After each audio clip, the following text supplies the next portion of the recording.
peace must be our goal and our guide. And all that we strive for as a human family, dignity and hope, progress and prosperity, depends on peace. But peace depends on us.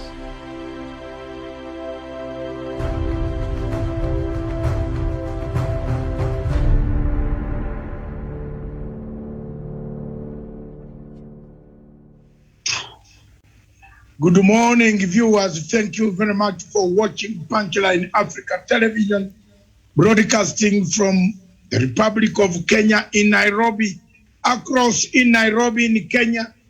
Good morning, Miriam. Very good morning to you, Doctor, and a good morning to our viewers wherever they're watching us from across the world.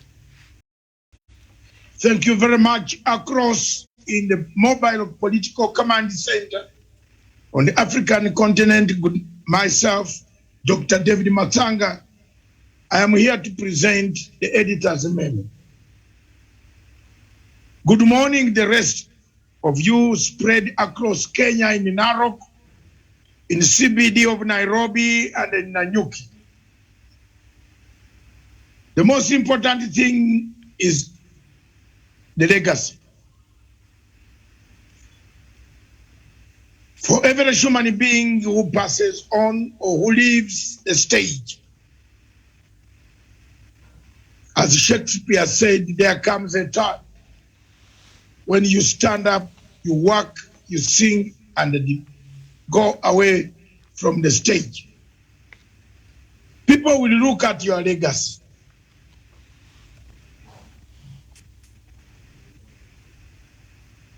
This week is the week of legacy. How will the legacy shape itself in the remaining over 300 days to come? But the most striking thing in Africa, and especially in Kenya, what has struck me, Miriam, I want to speak freely with my mind open. And perhaps there will be people who will remember these words, that once upon a time there lived a man who never shied away from telling the truth. I want to stand up and say Kenya should not hold elections without reforms. They can hold your elections, your country. I don't care. You can refuse, you can to agree with me. But given what anybody, every scholar, every academic, every expert, every observer, you are not yet. You have done not even a quarter of what is a required ingredient of a free, fair, transparent, manageable, accountability, an election where there is a flow of more positive vibes than negative vibes. You can agree with Dr. Matsanga or not. It's your problem. It's your problem. It's my opinion. My opinion is shaped because I've had experience. My opinion is shaped because I've been an observer, a monitor of elections in several African countries. I've been a monitor of elections in East Timor. I was a monitor of election in the former Yugoslavia. In Bosnia, I think the governor of Tana River, Gordana, can say, I found him there as a peacekeeper when I was monitoring elections and observing election, the first election. In East Timor, the territory that cut itself from Indonesia. I've been there as an independent observer in elections in Zimbabwe, in Ghana. I've been an observer in elections in Kenya before. I've gone to several spots of where elections are conducted.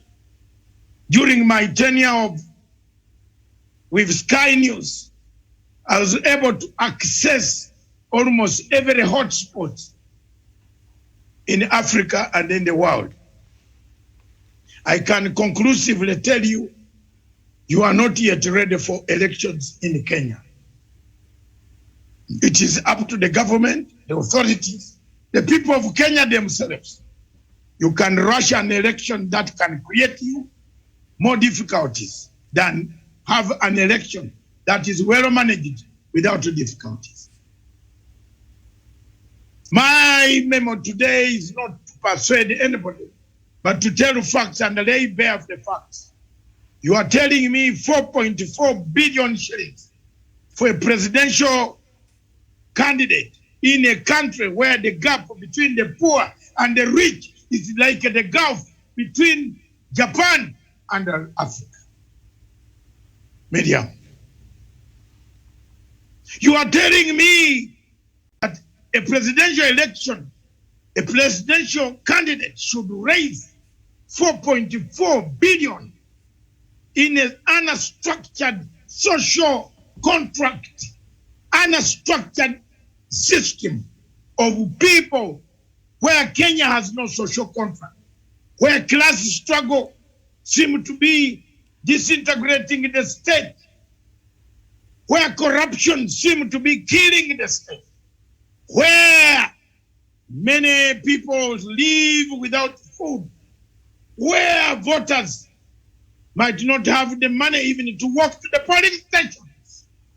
Do you want a presidential candidate, a presidential ceiling to reach 4.4 billion Kenya shillings that could have built 20 to 90 dispensaries in Kenya? You are stupid. Can I say that? I think you are stupid. The person suggesting that either did not go to school or is very stupid or he is against this state. He wants it to disintegrate faster than it was built. I'm speaking this without fear of contradiction. A country with GDP that does not even match an electoral system creates chaos.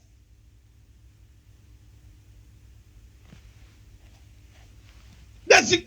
Wacha tuambiane ukweli. Tomorrow, when this chaos comes on the streets of Nairobi, even if I'm not here, as Ruto is planning to do what he wants to do, but God will guide me to be there to see the spirit of what he wants to do. You will have chaos. If you plan the election the way you are planning, Mr. Chebukati, you are very stupid. You are creating chaos for this country. If Kenyans don't tell you, I've said it. If you want to take me to court, I have nothing to pay you. I am an activist, international activist who sees the danger, and I'm electing the partners in Europe. Wherever they are, those who pay for this election, don't pay for this election because they have not been well arranged. I'm sorry.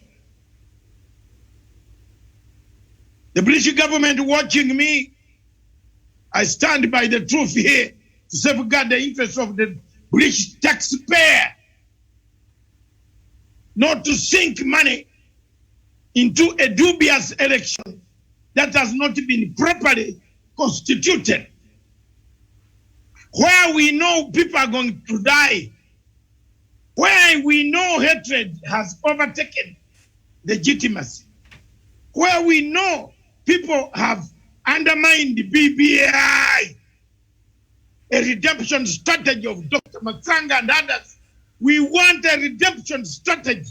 You have not healed to hold an election. Miriam, hallelujah. You can kill me if you want. I know the British High Commissioner should be watching. She does receive the same information that I am talking about. Where will you hold an election here? Where you say presidential candidate should be 4.4 billion. in a poverty-stricken country where there is hunger, where people are still importing food. Let's be patriotic, gentlemen and the ladies. Is this the countries in Africa we want? Are we bewitched? The danger of Africa is when you speak out the truth, you are singled out, you are blackmailed, you have done so many things people want to fix, even the things you have never done on you, because you have spoken the truth. Kenya, until Kenya does a BBI, an overhaul of the entire system of the 9 points that Uhuru Muigai Kenyatta and Raila Amolo Odinga put together. Forget it.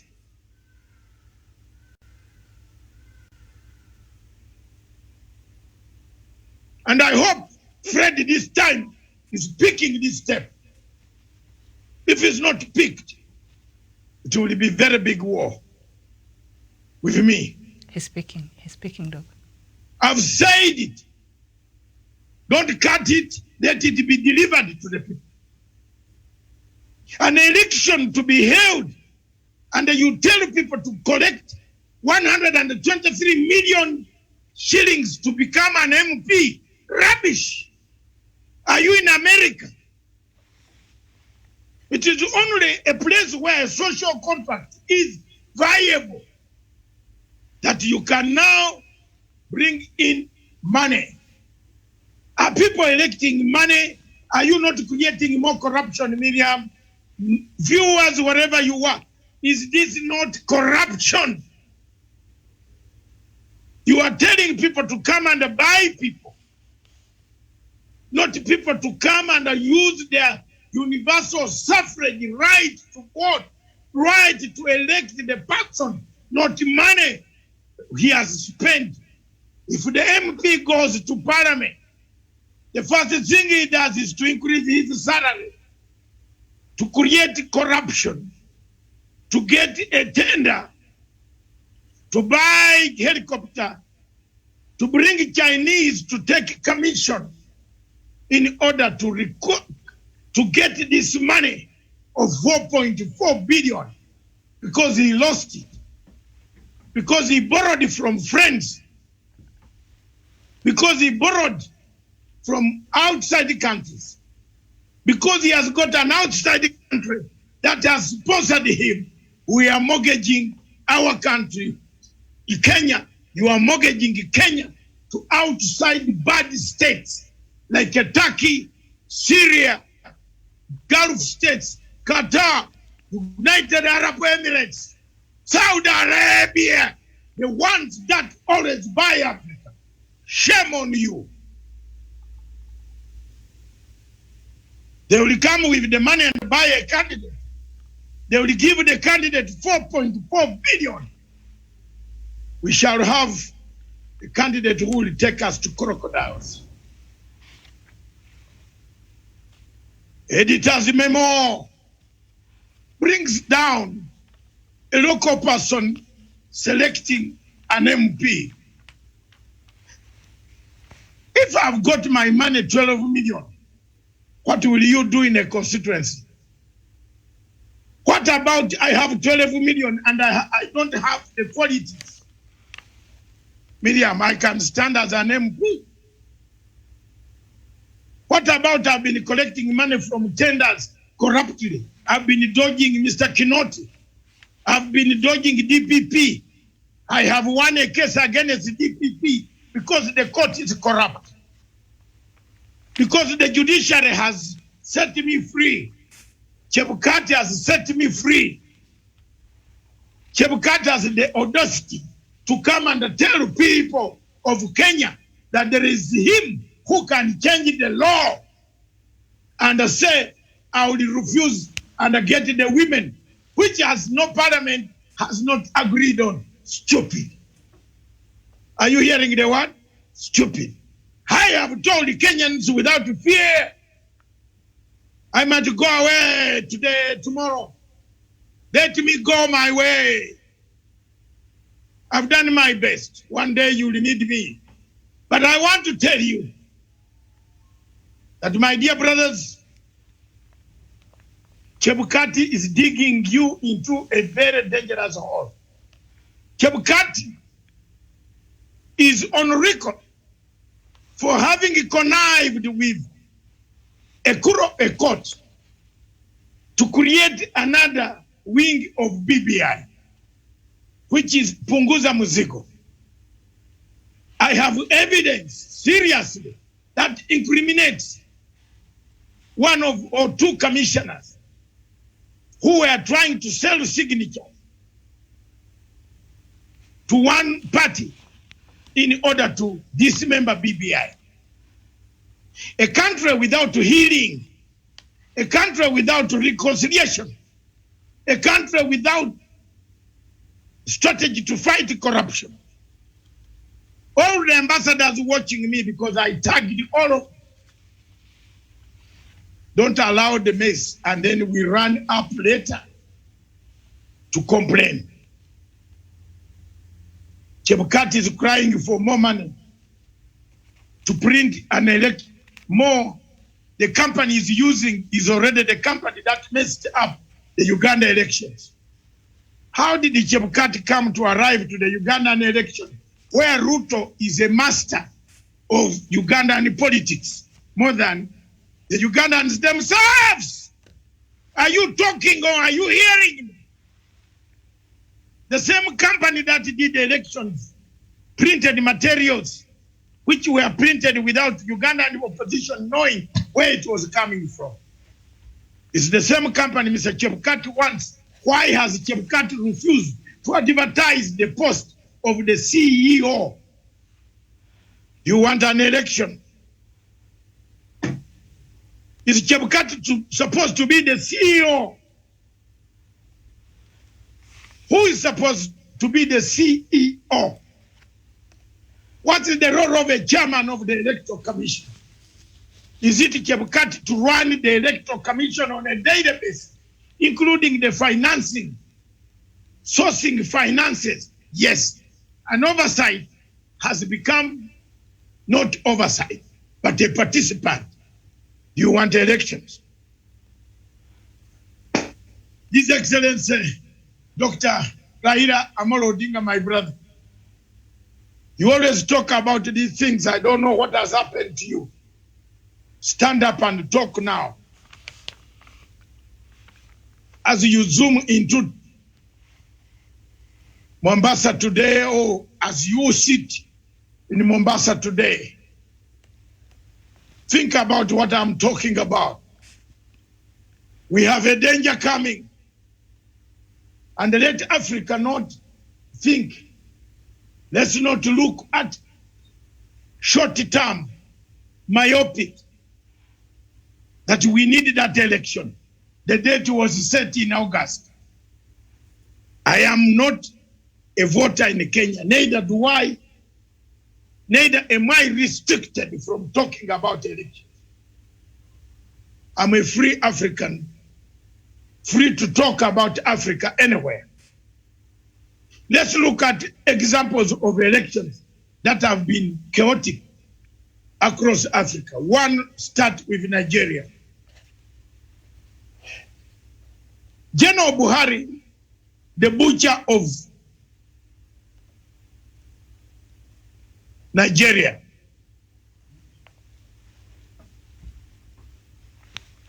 two hours before the election were to be held, he directed the Electoral Commission of Nigeria to cancel elections completely in Nigeria. 2 hours before the polling station, some had opened already. People were ready to vote. He canceled an election. Is Nigeria stable today? The answer is no. In Mali, because of a poorly instigated, poorly arranged, poorly managed, poorly supported logistical election, the military coup came swept the civilian president who was in power, removed him, took over power because of elections, poor elections. In Chad, President Idris was assassinated in the same week that he had been announced the winner of a poorly, logistically equipped, supplied, managed bad elections. Rebels from South Libya, headed by those who did not like it, supported by Egypt and General Khalifa Haftar, swept the desert of northern Chad, killed the president of Chad. Do you want elections in Kenya? Tanzania, across down in Tanzania, towards the elections, a country that has been stable, a country where there is a social contract created by Ujamaa villages of Mwalimu, Nyerere, Kambarage, Nyerere, my mentor. I admire Kambarage Nyerere. I spent some time in Tanzania in 1978-79. I saw the dividends of Tanzanian nationalism. Tanzania, that was a stable hub for democracy in Africa, change of government, allowing political parties to enjoy freedom, became dictatorial towards the election, detaining political opponents, stopping them from elections, carrying out difficulties, making it difficult to campaign in an election in Africa. You still need elections after seeing leaders of Tanzanian opposition running through Kenya seeking asylum after a botched election which they claim took place in Tanzania. Do you need elections in Kenya? Yes. Elections have been the norm of what people call democracy. To me, we don't need elections in Africa. If this is the type of elections that you want to conduct in Africa, then we don't need them. If this is the type of elections where you tell a candidate to have $4.4 billion, $4.4 million, that means change it for people outside to hear. A presidential candidate to have $4.4 million. He will simply come to buy people. He will not sell his manifesto. Have we reached a stage where we can have an American style of election? Is Chebukati copying an American style of election? We have a British system that brought us where we are. We follow the British system of elections. I've never seen an election of a prime minister in the United Kingdom costing that amount of money. I was a member of John Blair's electoral committee across the country called United Kingdom. In 1997, we won an election, but we did not spend that amount of money. I have been a member of that party called Labour Party in Britain.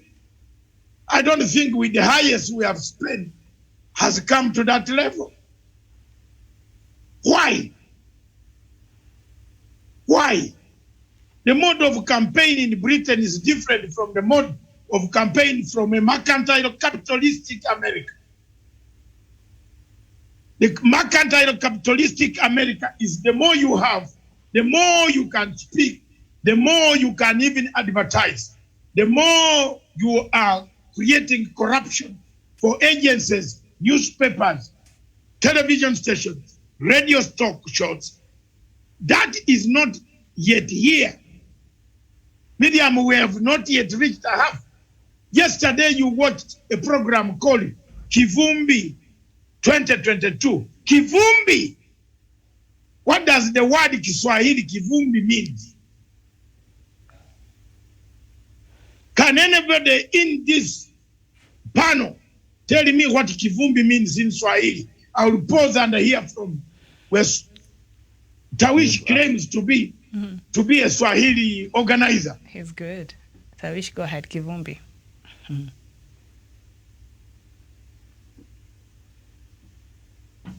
Tawish? Yes, maybe Doctor should come in. Yeah, Swahili word Songa. Tawish has run away. Yes, Kivumbi could translate in what we call a showdown. Kivumbi means it is not, no, Wesonga, apana. Tawish, try the word Kivumbi.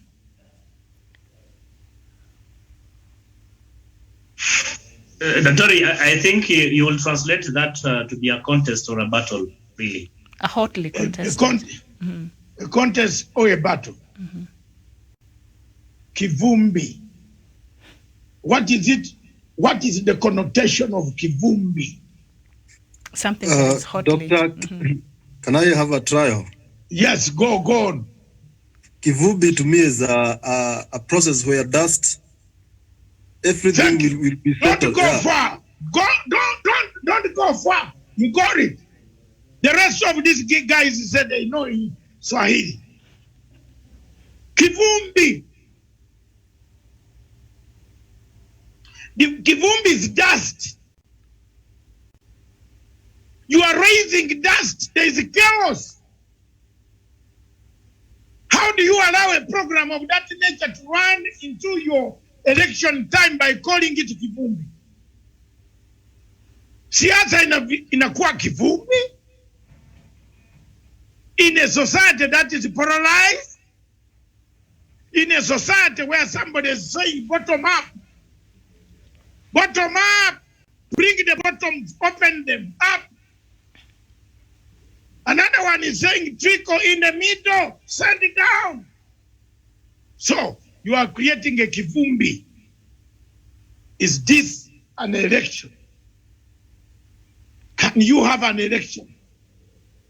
The editor's memo says no. Point number 3. Look at Kenya's GDP. And I believe Miriam has some figures there. I don't know if you don't have, look for them as I finish this point. The Kenyan GDP equivalent to an election.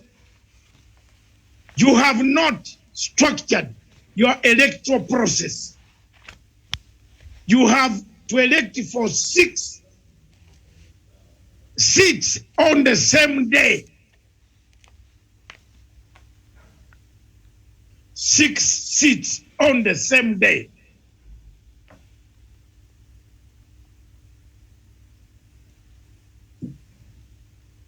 Six seats or 6 slots from the president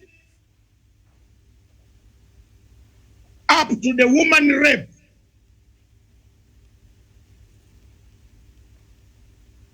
And the MP, senator, governor. Is there another one? And the president. You have to, and how many? There are several candidates, hundreds and hundreds of thousands into this. Have you done enough voter education to the people of Republic of Kenya? The editor's note says no. Have you got that?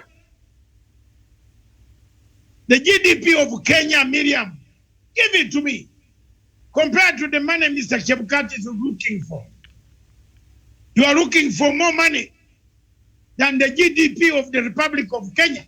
Kenya's election is the most expensive election on the African continent. Why? You have special democracy. Are we not being Emperor Nero, who thought that Rome had no fire and called for fire, fire, fire? I will fire you. Everything you go to the Emperor Rome, Nero's palace, he said, fire, fire. Until fire came and they raised Rome. Tawisha, by now I think you have read about the Roman emperor called Nero. If you haven't, go and pick that. Songa and the rest of you read about Emperor Nero, how he governed Rome, the Roman Empire.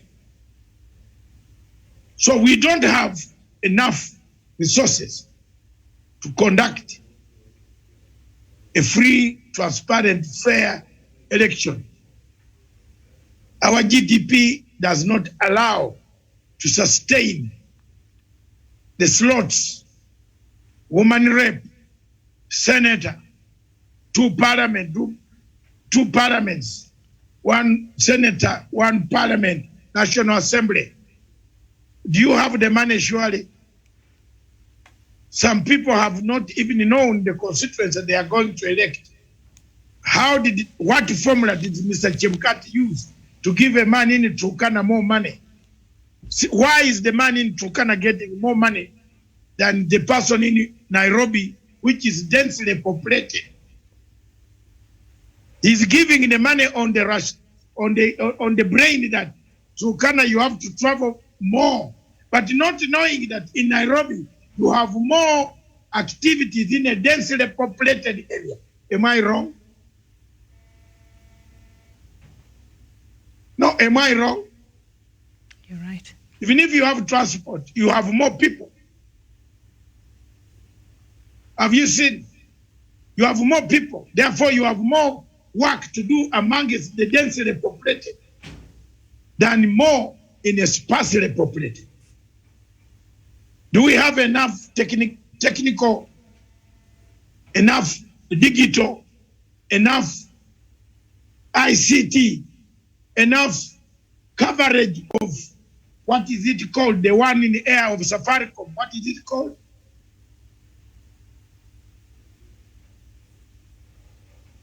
The airtime. Have our internet coverage? Do we have it? So why should an election for an MP be more expensive? In some areas, you are bringing in class, you are bringing in confusion. Medium, I believe one of the main points that I want to end up by saying, Kenya does not need to rush itself into an election, then create more confusion later on. It needs to sit down and see whether elections are viable or not viable.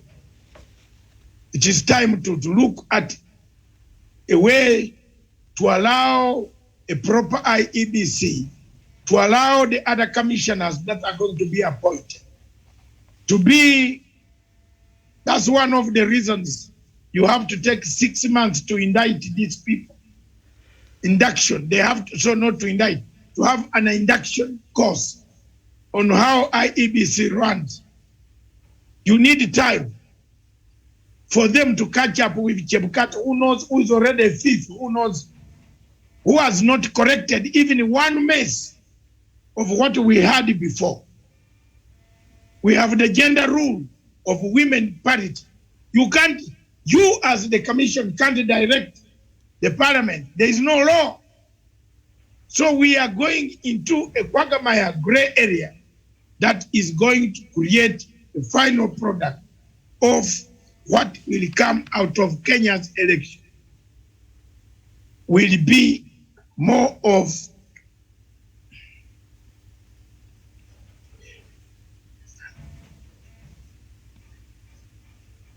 more of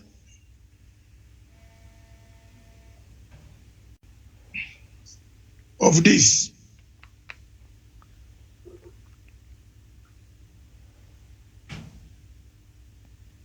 I hope all of you have seen it. Mm-hmm. Chaos.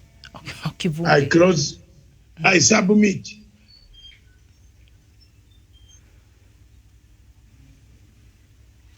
We are creating more chaos than having an election. I therefore submit to the panel. If I'm wrong, any of you can challenge me now. Thank you very much. Back to you, Miriam. Very well, thank you. Thank you so much for that. Daniel Wesonga. Yes, thank you, Miriam Ogutu. And of course, Dr. Matsanga has really exhausted the particular topic. And of course, if I'll be adding my opinion on it, I'll be actually diluting whatever substantial points that he has made. What I'll just like to say is that the writings are on the wall. If we continue and proceed to the election with the IBC as it is constituted right now under Wafula Chebukati, then as Dr. Matsanga is saying, we are headed for chaos. And that nothing will be short of that, because right now you understand that most things that ought to have been fixed in terms of restructuring IBC, they have not been done. The IBC does not have a CEO, and it lacks even the new commissioners. It has been running with 3 commissioners ever since the others resigned. And therefore, it is a commission that really needs a very, very tight overhaul, and to ensure that it is revamped for it to be able to oversee the next election. I submit, Miriam. Thank you so much. Jevan Karanja. Yeah, thank you very much, Miriam, and for the opportunity to be on the panel, and a good afternoon to our viewers wherever they are watching us from. And I agree with and that Dr. David Masang and Wesonga for agreeing that we need to streamline our electoral structures so that we can have a country after the elections. We don't want a repeat of 2007 to come in 2002, because it will be messy, it will be chaotic, and people will suffer. There will be casualties. People will lose their lives and their properties in the name of elections. Therefore, we need to work on that and ensure we have a team and a body that can guarantee Kenyans very viable, credible, transparent, and free, fair elections. That is the minimum requirement that we need from the IEBC. Regardless whether it's Chebukati or any other commission, we need someone who has a character, a reputable character, a man who is known to stand for integrity. But from the look of things, Wafula Chebukati is not proving to be the guy, because he looks more confusing sometimes when he comes to the media. He really has some kind of fragmented information that he leaves Kenyans to fill the gap, and he really looks uncertain on where he wants to take this country in matters election. And you see the budget that these guys are proposing, 40 billion million in our country. That money was to be directed into another meaningful project like the Big Four agenda, or to our education system. It can boost our economy a big time. Therefore, we need also as Kenyans to sit down and relook on how we can have a cheap election, a good election, without these exaggerated and exorbitant figures like what you are getting from the IBC. Because if you divide 40 billion by 5 years, you'll find that we use almost 8 billion per year just for these elections. That is a huge amount of money that can do miracles in this country in terms of development. And Miriam, you see even the kind of structures, because, you know, in a country like ours, we need to have a cap on the amount of money that the political aspirants will use. But when you look at the figures that IBC are giving, they are quite big. And you see, if our politicians will be allowed to use that big amount of money, Miriam, we will end up having these corrupt individuals into possession of power. And when they get elected, when they get to office, the first thing that we'll do is to recover the amount of money that they have wasted campaigning. It also limits guys with good ideas, guys who have the capacity to lead from contesting in these expensive elections. Therefore, we need also to look at that so that we can give everyone a chance to learn their campaign, to sell their agenda without really looking at the money factor. I know money is necessary, but we can have a way of ensuring that everyone has a fair playing ground in terms of politics in this country. Therefore, all said and done, we need to change and to streamline our IBC because we don't want to burn our country in the name of elections. We have a country after elections, and we can have an election where everyone will be satisfied with the results. Thank you. Very well said. Samuel Tawish. Oh, well, Miriam, thank you once more, Dr. Masanga, and of course, colleague panelists for that submission. Miriam, I want to start by asking really, aren't we as Kenyans really disturbed that we have a confused fella in the name of the IEBC chair, Wafula Chebukati, a man who seems not very sure of what exactly he wants or how he's going to deliver a free, fair, and credible election? Miriam, it's just the other day that Chebukati came out and told us that we must at all costs do an election, the general election in August 2022. And you ask yourself these questions: is Wafula Chebukati not living in Mars, or is he living on this planet Earth? Because again, every preparation ahead of this election, Miriam, is not adequate enough to guarantee a free, fair, and credible election, Miriam. Because one, the IEBC itself, as we speak today, is not formally constituted to be in a position to oversee a general election, more so the one we are anticipating, a general one, the one we are anticipating maybe come next year, if at all it's going to be conducted.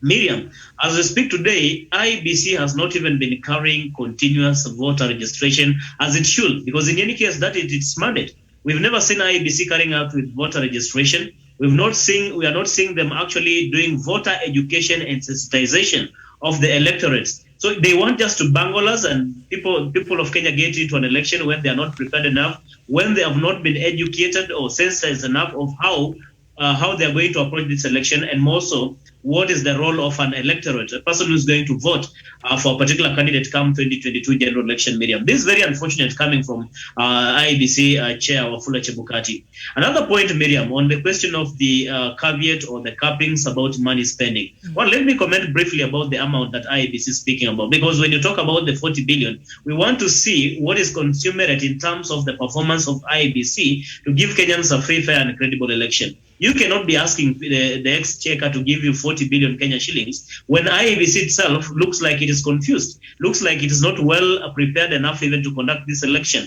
It needs to give us a clear breakdown of how these monies are going to be spent, because you can't just come out and tell us you need 40 billion Kenya shillings to conduct a simple general election in Kenya. That in itself, Miriam, I think it's way too expensive, and it's something that needs to be really scrutinized. So that we really want to get to understand why Chebukati is asking for all that money. Second, Miriam, when it comes to the caveat that IEBC is suggesting, the Elections Act, Financing Act, Miriam, these are a lot of monies that IEBC is trying to suggest that the candidates must have, or political parties, in as far as this election is concerned.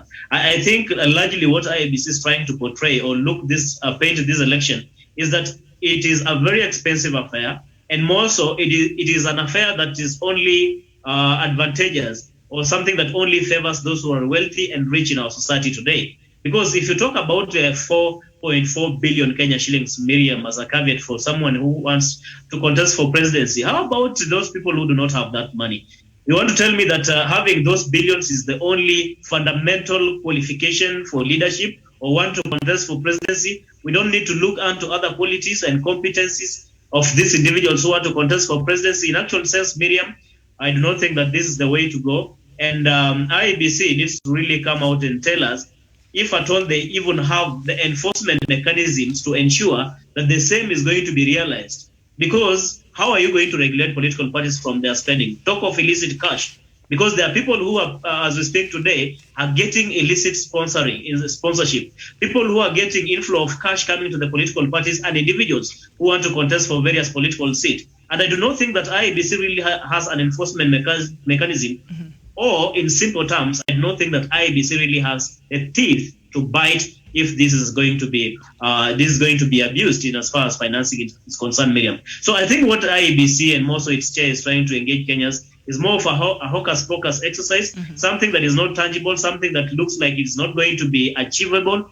And maybe they need to retrace their steps and see how best they can guarantee Kenyans that really we can have confidence in this commission to deliver an election. But as we speak today, I think I want to submit by saying I agree fully with what Dr. Masanga has said, that Kenya as we speak today isn't prepared, or rather it is ill-prepared to conduct any election anytime soon. We need to have the IEBC commissioners in place.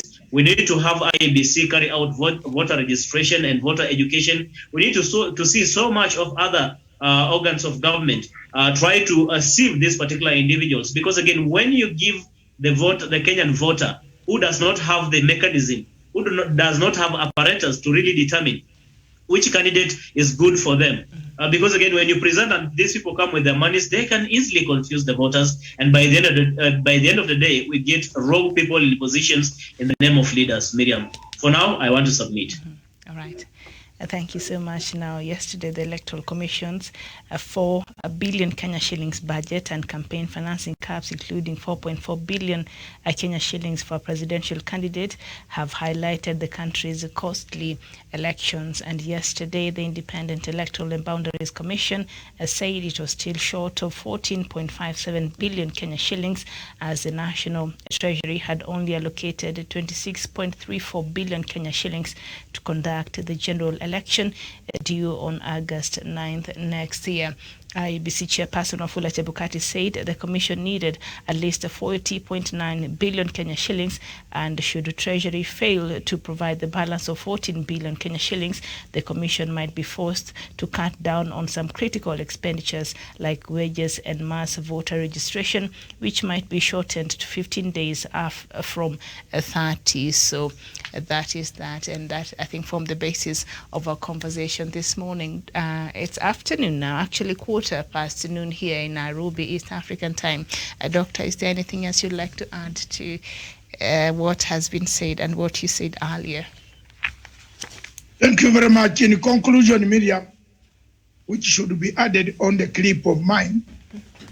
In conclusion, Miriam, every time Kenya goes through elections, except for 1 or 2 instances where there was completely no violence, the population remains divided, polarized.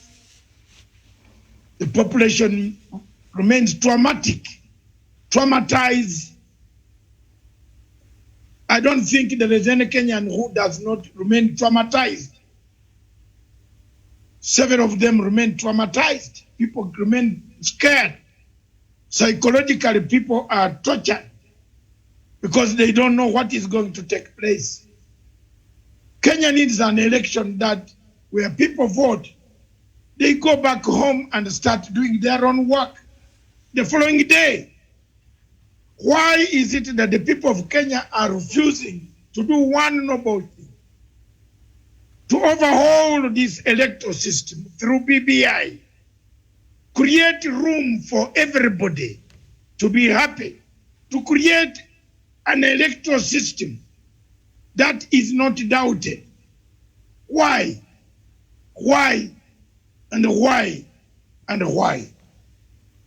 The reason is simple. There are those who want to ascend to power through manipulation. There are those who wrecked the idea of BBI. There are those who fear the new laws will stop corruption, which has been embedded in every homestead, except a few of them. There are few people in this Kenya who have never taken a bribe. But let's admit, all of us, and the entire Africa too, has taken a bribe. Some people live on bribes, on borrowed money, on corrupt money, on laundered money. Why should a gentleman cry because one investor has been thrown out of a country? Because he's fighting to get money for funding his elections. Isn't it, Miriam? Otherwise, there are so many other investors who can come. If one has been refused, you can bring another one. But why do you cry for this one only? Because you have thrown your money there and you see your money not coming back. Instead, your money is going to be asked by you, the properties that you actually put as correct, being sold off. Miriam, that's why people, if you bring in the element of money in a already charged situation of Kenya, believe me or not, Tawish, and the Miriam and the entire panel, we shall have chaos. Because it will no longer, according to this, let me be frank to you, it is not an election anymore. It's a market where we are buying mangoes. You come with 4.4 billion, you buy everybody in Kenya. They will vote for you. The capping is 4.4 billion. You can use it, and every place in Kenya will have your money, will have your T-shirt. You will win. You are now, the very fact that you have introduced money, Miriam, you have infringed on the hearts, the rights of people who don't have the money. What about those who don't have the money?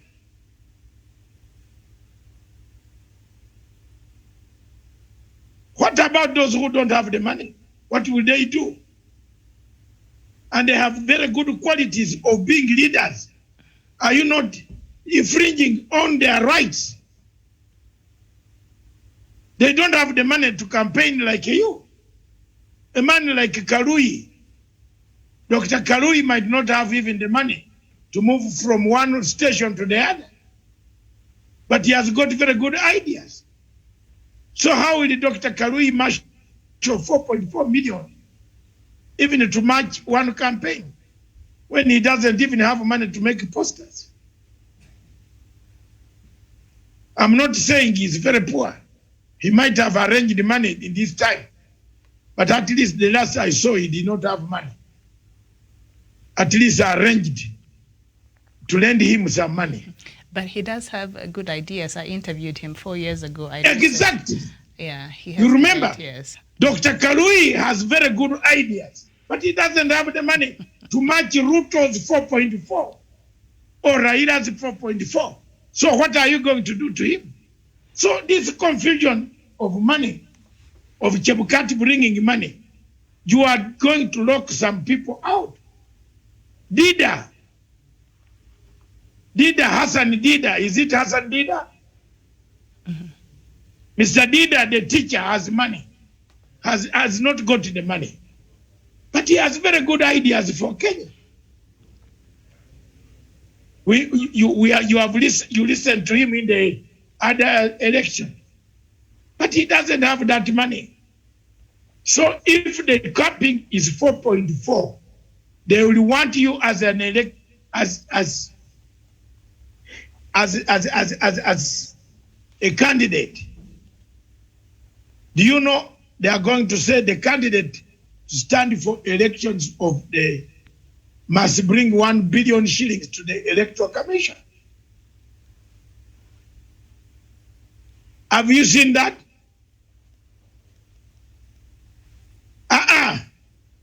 Miriam, have you seen that?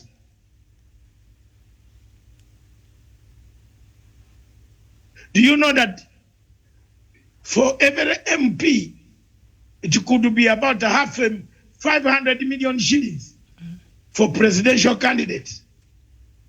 If the capping is 4.4 billion, guess what will be what we call a deposit?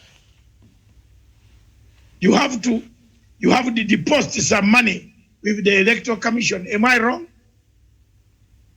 How many people will be able to deposit 500 million shillings? I'm imagining a scenario where Chebukati is simply telling us to leave Ruto to run for elections because he's the only one who can go across or in Sudan, in Khartoum, and borrow money from Khartoum or borrow money from Turkey now, borrow money from Qatar, where else is he? Zanzibar, he can borrow money. I don't want to speak of another country that whenever they see me on TV, they become itchy.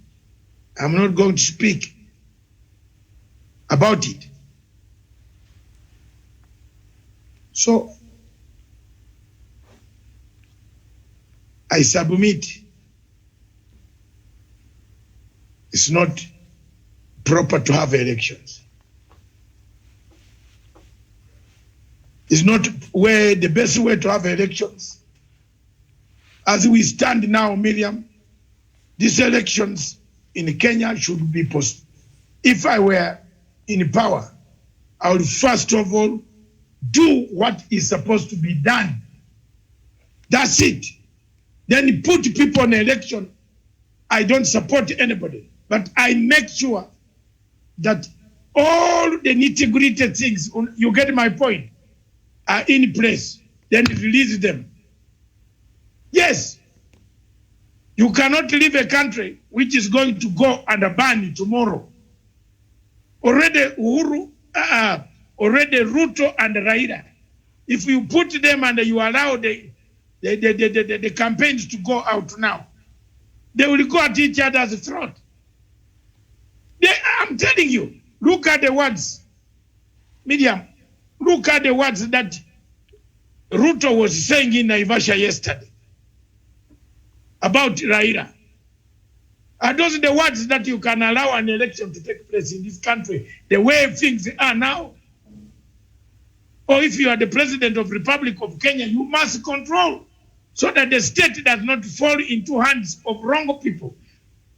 The words that Ruto used in Naivasha, talking to Raila's supporters, who are going to go back to the villages, what message will they take back? Violence.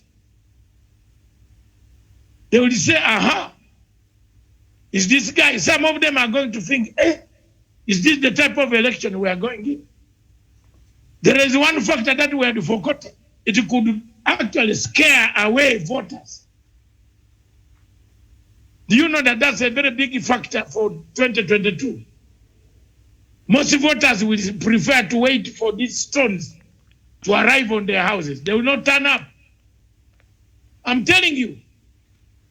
Some places people will not turn up to vote because they know already there's going to be war. So people will threaten, will barricade themselves in their homes.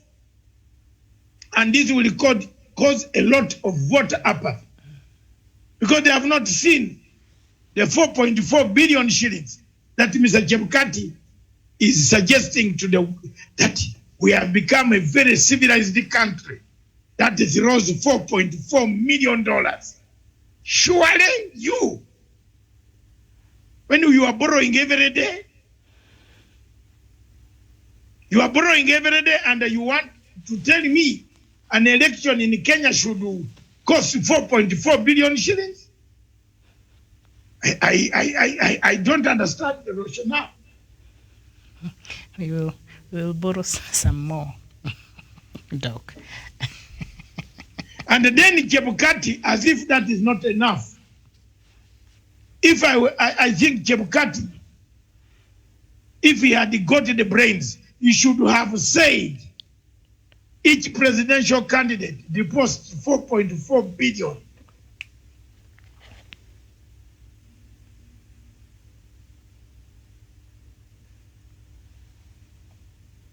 $4.4 billion, yes.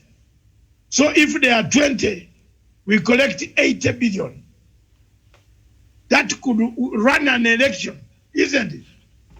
So that he doesn't come back to borrow money from the government, but he borrows money from the people who want this seat. That would be very logical. That one I can support. But we will lock out Kaluyu and Dida if that was the... No, but you would not now touch the taxpayers' money. The Kaluis will be locked out and the Dida will be locked out because they don't have to raise that, they don't have the money, capacity to raise that money. So I am now giving you different scenarios that makes it impossible for an election to be held in Kenya. I submit. All right. Thank you so much. And the latest, the head of public service, Joseph Kinyua, has said it is mandatory for civil servants to get their COVID jab, and they've been given a deadline that is on 23rd of this month. Failure to that, there will be some disciplinary actions to be taken against them. So that is the latest there. Thank you so much for watching. Thank you, Dr. David Matsanga, Samuel Tawish, Daniel Wesonga, and Javen Karanja. I'll see you later. And Miriam, before you close,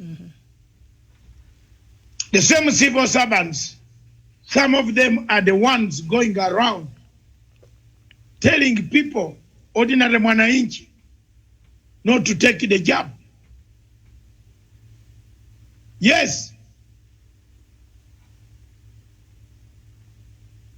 Public officers like Ruto are not telling people. Ruto claims to be in government, but he's not telling people to go and take a job. He's addressing them every day. The people who are in Naivasha, you saw them, some of them had no masks. But he's not telling people to go and vaccinate so that they can vote for him.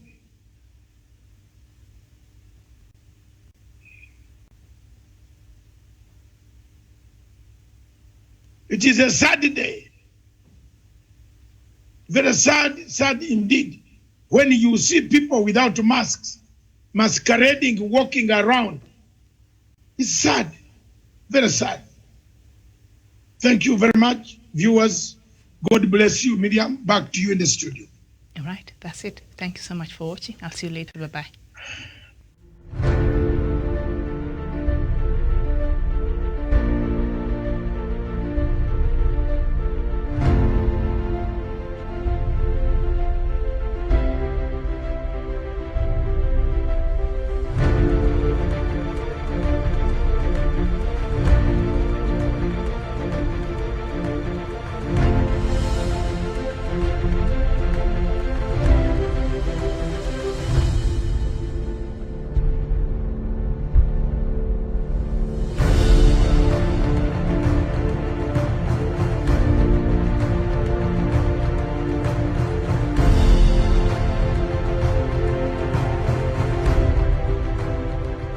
Peace must be our goal and our guide.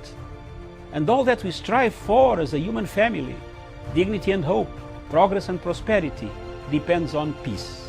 But peace depends on us.